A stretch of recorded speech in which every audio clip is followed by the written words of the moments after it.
Halo, selamat malam, Em, teman-teman sekalian dan Pauki, selaku dosen ngampu kelas Algoritma dan Pemrograman 03.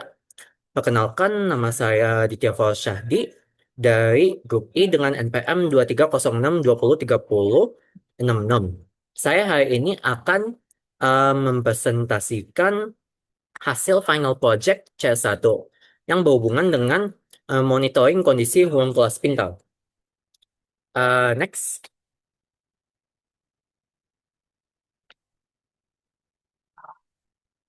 ada beberapa poin yang pasti. Dua poin pertama ini yaitu latar belakang masalah dan deskripsi masalah berhubungan dengan case study yang kita pilih dan sudah disebutkan sebelumnya.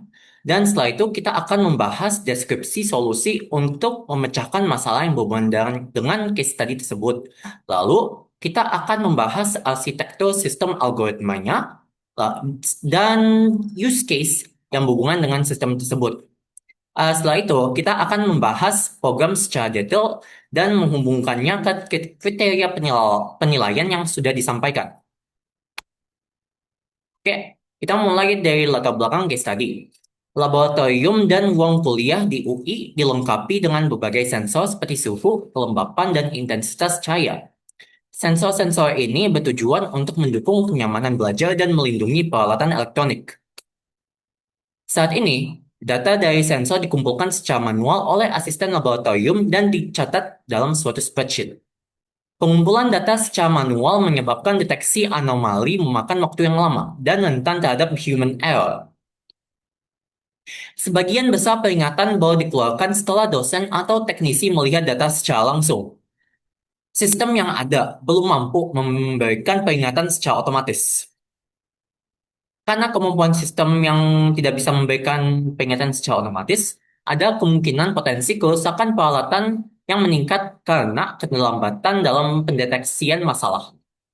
Karena jumlah sensor ruangan yang terus bertambah seiring dengan waktu, hal ini tersebut membuat monitoring manual semakin tidak efisien dan sulit dikembangkan.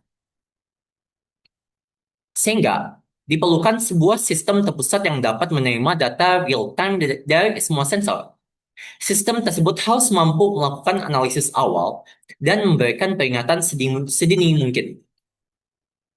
Oke, uh, berhubungan dengan case study tersebut, ada beberapa masalah yang berhubungan dengan apa yang diminta. Ada 4 pada dasarnya. Pertama, client server di mana kita harus menggunakan model client server berbasis protokol TCP untuk pengiriman data periodik dari sensor. Kedua adalah searching dan sorting yang digunakan untuk mendeteksi data abnormal dan mengurutkan berdasarkan kriteria yang akan ditetapkan nanti. Setelah itu, terdapat multithreading yang pada dasarnya berguna untuk menangani banyak koneksi klien secara paralel dengan sinkronisasi thread yang sangat berguna saat kita akan menghadapi banyak sensor sekaligus. Dan yang terakhir adalah persistensi data di mana kita akan menyimpan file historis sebagai file biner secara berkala dan mengekspor anomali yang terdeteksi ke dalam JSON. Oke, berikutnya itu adalah solusi untuk setiap masalah. Pertama, untuk client server, kita akan menggunakan model client server berbasis protokol TCP menggunakan Winsock, di mana klien akan mengirimkan data setiap 10 detik. Mohon tunggu sebentar. Setiap 10 detik. Setelah itu, server akan menyimpan data historisnya itu ke dalam suatu linked list, di mana setelah itu setiap 60 detik, data di dalam linked list tersebut akan diproses menjadi file biner. Untuk contoh kodenya dapat dilihat di samping yang berupa fungsi untuk menangani klien ketika si servernya menerima data dari klien tersebut, di mana dapat dilihat juga terdapat mutex yang pada dasarnya berguna untuk nge-hold si request dari si kliennya ketika si servernya masih belum bisa menanganinya, sehingga kita dapat mencegah kehilangan data. Kita akan membahas ini nanti. Selanjutnya itu ada pencarian dan pengurutan, di mana kita akan di mana dia pendeteksian anomalinya berbasis algoritma linear search yang berguna untuk memeriksa jika nilai sensor terdapat deviasi dari normal untuk nilai suhu, kelembapan, dan cahaya. Linear search tersebut memiliki kompleksitas waktu ON. Selanjutnya, terdapat juga sorting yang berguna untuk mengurutkan data anomali sebelum kita ekspor ke JSON. Algoritma yang akan kita gunakan untuk kasus kali ini berdasarkan algoritma merge sort untuk mengurutkan anomali berdasarkan timestamp dan deviasi masing-masing nilai sensor dengan kompleksitas O n log n. Dapat dilihat untuk contoh kode data prosesor berikut, di mana di mana di dalam kelas data processor tersebut terdapat fungsi detect anomalies yang menerapkan linear search sederhana untuk mendeteksi jika terdapat anomali untuk ketiga nilai sensor. Setelah itu terdapat juga persistensi data, di mana data historis akan disimpan dan diekspor sebagai file biner bernama sensor data.bin dengan mode append, sehingga setiap kali uh, setiap kali si program mengekspor data ke biner, file biner yang sudah ada akan otomatis diupdate sehingga tidak terjadi overwrite. Selanjutnya, ada juga file JSON yang berfungsi untuk sebagai output program ini untuk eh, nilai data nilai anomali yang terdeteksi. Dan file JSON tersebut dibagi menjadi 4 jenis berdasarkan eh, kriteria kriteria pengurutannya, dari kriteria pengurutan waktu, kriteria pengurutan berdasarkan deviasi suhu, dan lain-lainnya sampai ada 4 total file JSON. Dapat dilihat, ini contoh kodenya dapat dilihat dalam kelas file handler dengan fungsi safety binary yang pada dasarnya berfungsi untuk mengekspor vektor yang sudah dikonversi dari linked list dan diekspor menjadi suatu file binary. Dapat dilihat juga, ini terdapat uh, bagian di standard of stream yang pada standar iOS ini si save to binary ini dalam mode append sehingga tidak terjadi override.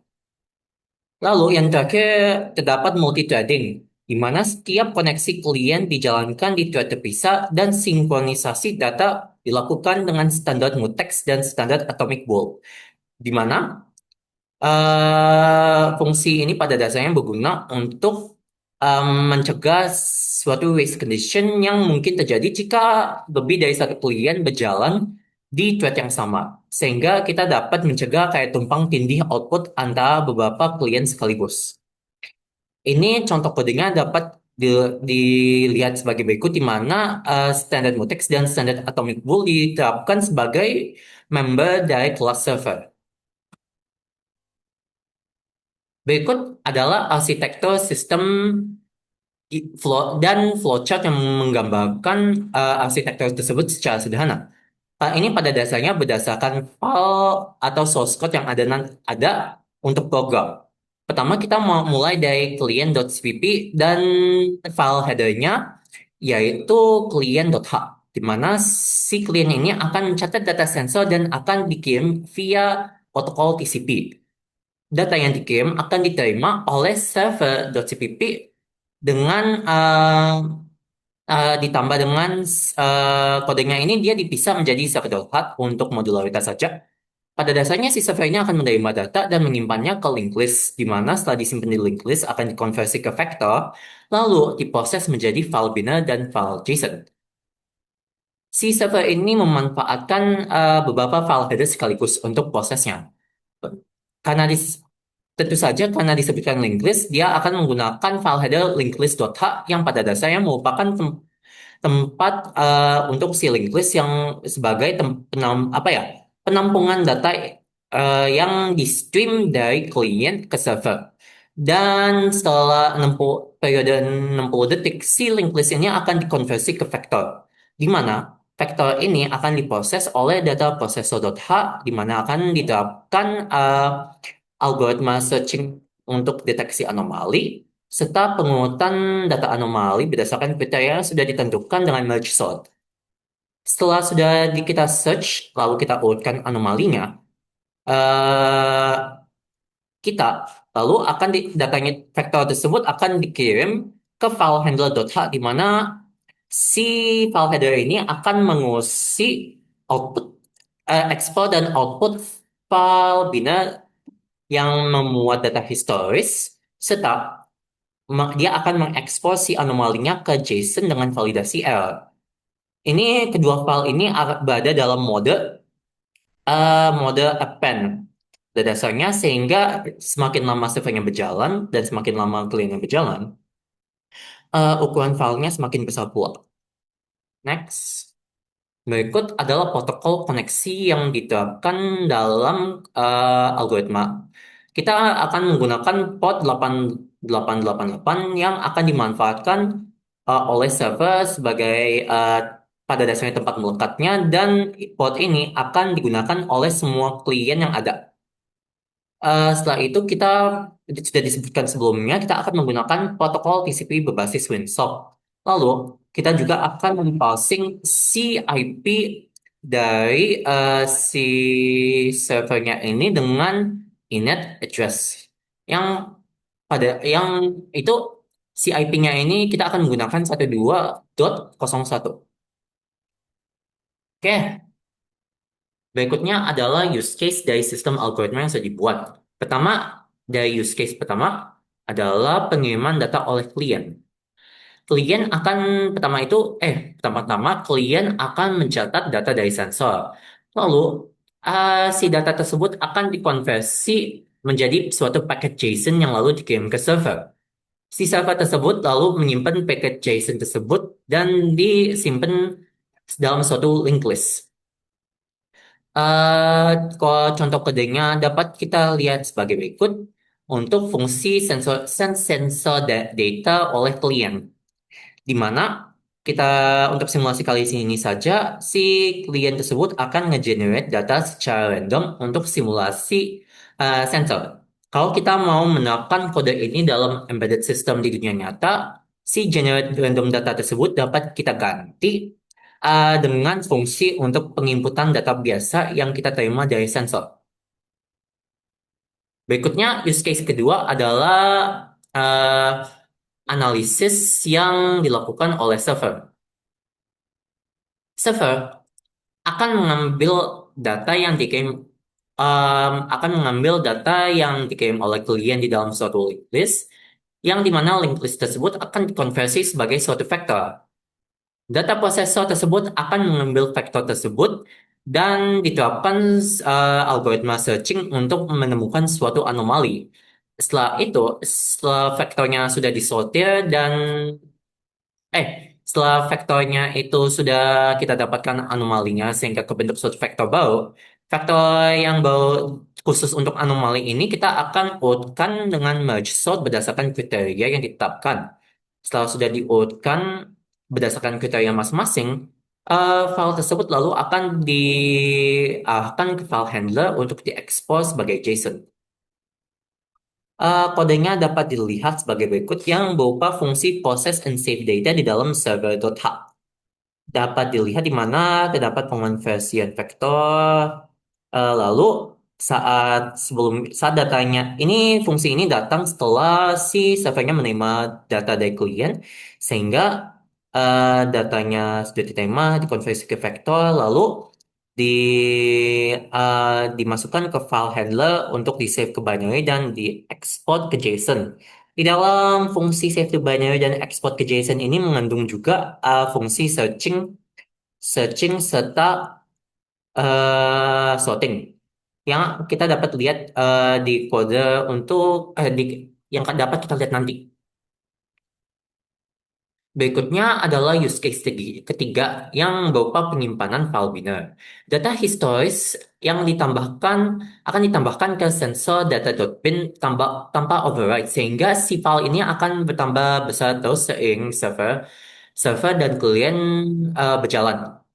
Lalu contoh kodenya ini dapat kita lihat sebagai berikut di mana berupa fungsi save the binary yang saya telah bahas sebelumnya. Yang terakhir adalah use case keempat di mana berfungsi untuk handling banyak koneksi klien sekaligus. Saya sudah mengetes bahwa server tersebut dapat menerima 10 koneksi dari klien sekaligus, di mana data klien disimpan di linked list dengan aman via data mutex, di mana pada dasarnya si mutex ini akan menahan data yang dikirim oleh klien sehingga si servernya ini ketika dia dalam kondisi nggak bisa memproses si data dari klien dapat menahan data tersebut eh, sehingga tidak terjadi suatu data loss. Sehingga apa ya? Jadi saat ini penahanan ini akan berhenti ketika si server dapat berjalan lagi untuk memproses data yang ada. Setelah itu dapat juga karena multi-threading yang kita sudah terapkan sebelumnya, kita dapat mencegah timbulnya risk condition yang eh, karena ini si kliennya ini dijalankan di thread terpisah, sehingga tidak mungkin terjadi suatu kasus di mana terjadi timpang tindih antara output dengan sesama klien, sehingga data tetap konsisten dan unik. Eh, Contoh kodenya dapat dilihat sebagai berikut, di mana kita ini berupa kode untuk fungsi handle klien dan dapat dilihat di atas klien thread unplace back yang pada dasarnya ini berguna untuk memisahkan thread klien berdasarkan threadnya masing-masing. Oke, Oke, berikutnya kita masuk ke detail program. Pertama, kita mulai dari analisis si proyeknya secara keseluruhan.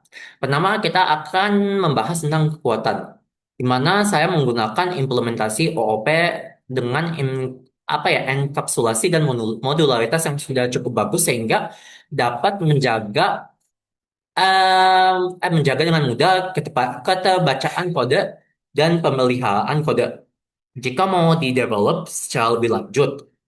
Dan juga sinkronisasi thread menggunakan standar mutex dan standar atomic yang memastikan si datanya konsisten dan tidak ada data loss yang mungkin timbul karena si kliennya ini dijalankan di thread terpisah.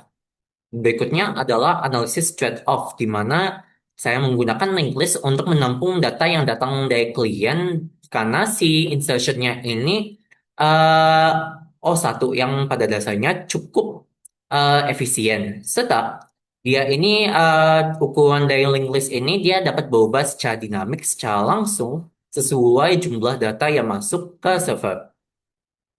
Lalu ada juga vektor yang pada dasarnya itu lebih mudah digunakan untuk algoritma penerapan algoritma searching dan sorting karena kemampuan random access-nya.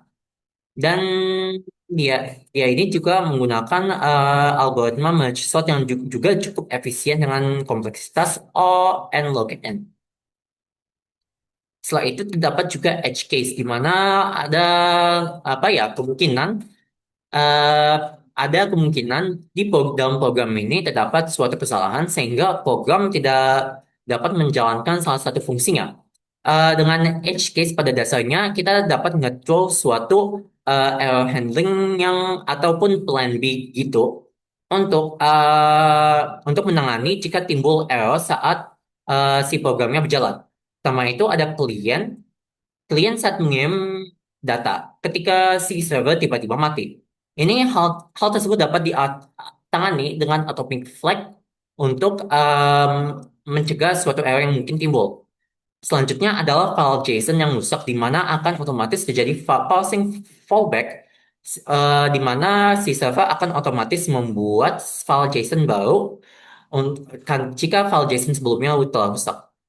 Setelah itu dapat juga ada kemungkinan kasus di mana terjadi kegagalan penambahan data di linked list ataupun saat pengonversiannya ke vektor. Di mana jika vektor yang dihasilkan kosong, maka dia tidak akan diekspor ke file binary maupun file JSON. Lalu, yang terakhir itu adalah jika kita terdapat error dalam parsing JSON ataupun dalam inisialisasi soket, di mana kita akan menangani dengan exception dan si programnya ini akan menghasilkan apa ya output yang menandakan di mana terjadi kegagalan dalam proses yang berhubungan.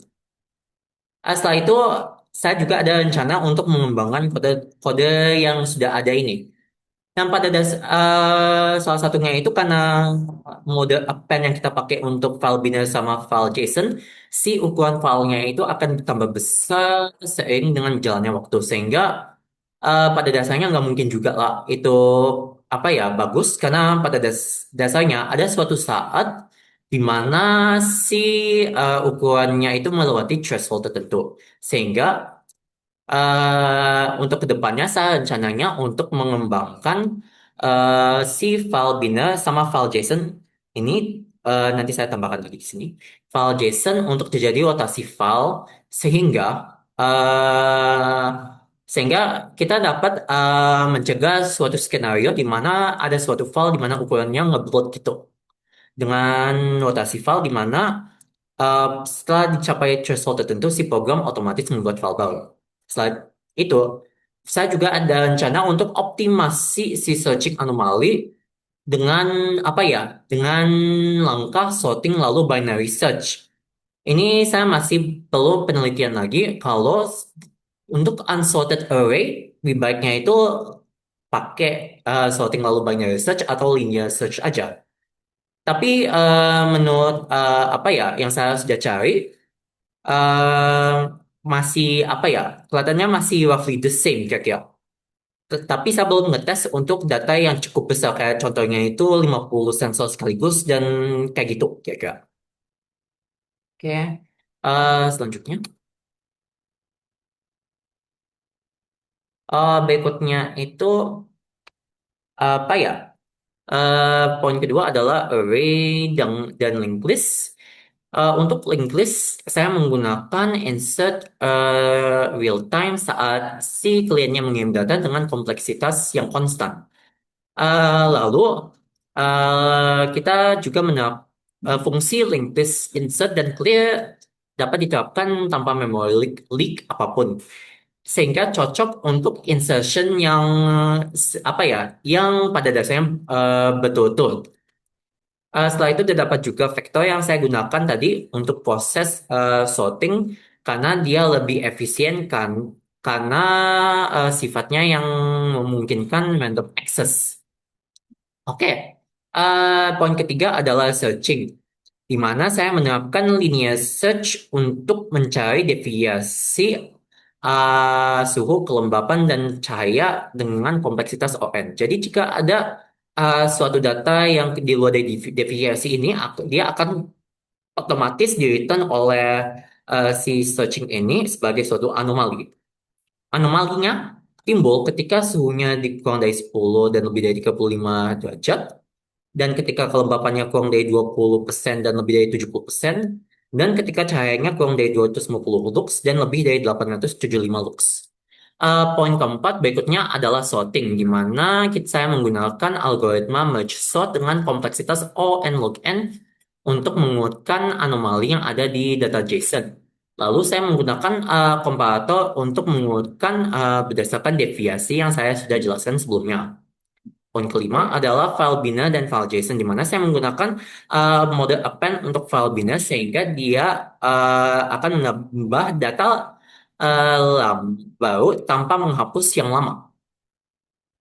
Lalu, saya juga menambahkan suatu validasi error jika ada kemungkinan dia gagal membuka atau menuliskan file binary-nya. Setelah itu ada juga file JSON, di mana saya melakukan parsing dengan validasi format. Dan outputnya itu ada 4 jenis, yaitu berdasarkan timestamp, berdasarkan suhu, berdasarkan cahaya, dan berdasarkan kelembapan. Oke. Berikutnya adalah poin keenam yaitu OOP atau Object Oriented Programming, di mana saya menerapkan prinsipal-prinsipal dasarnya untuk meningkatkan keterbacaan kode pada dasarnya. Pertama itu adalah enkapsulasi, di mana saya mengelompokkan beberapa atribut dan metode yang digunakan berdasarkan kelasnya masing-masing sehingga lebih mudah untuk diakses dan dibaca. Contohnya itu atribut sensor data yang memiliki member private dan getternya masing-masing. Oke, karena penerapan prinsip tersebut, desainnya termasuk solid dan dapat kita gunakan, dan ini dapat juga apa ya, kita gunakan untuk maintenance kode karena keterbacaannya yang cukup mudah dan cukup jelas. Kita juga apa ya, menambahkan error handling untuk error parsing file socket di masing-masing kelas yang ada di masing-masing file headernya. Lalu poin ketujuh adalah model server klien yang berbasis koneksi TCP, di mana si server mendengarkan di port 8888 dan klien terhubung ke IP address 127.0.0.0.1. Ini di model server klien yang diterapkan, saya juga menerapkan error handling jika terdapat kesalahan dalam initialize socket, koneksi, atau apapun. Contohnya itu saat terjadi kesalahan koneksi, si klien akan mencoba ulang melakukan koneksi ulang ke server. Dan juga jika terjadi kesalahan binding socket, seperti contohnya jika portnya digunakan oleh program lain, maka programnya akan otomatis mati sendiri. Dan poin terakhir adalah multithreading, di mana diimplementasikan, setiap klien akan dijalankan di thread yang terpisah.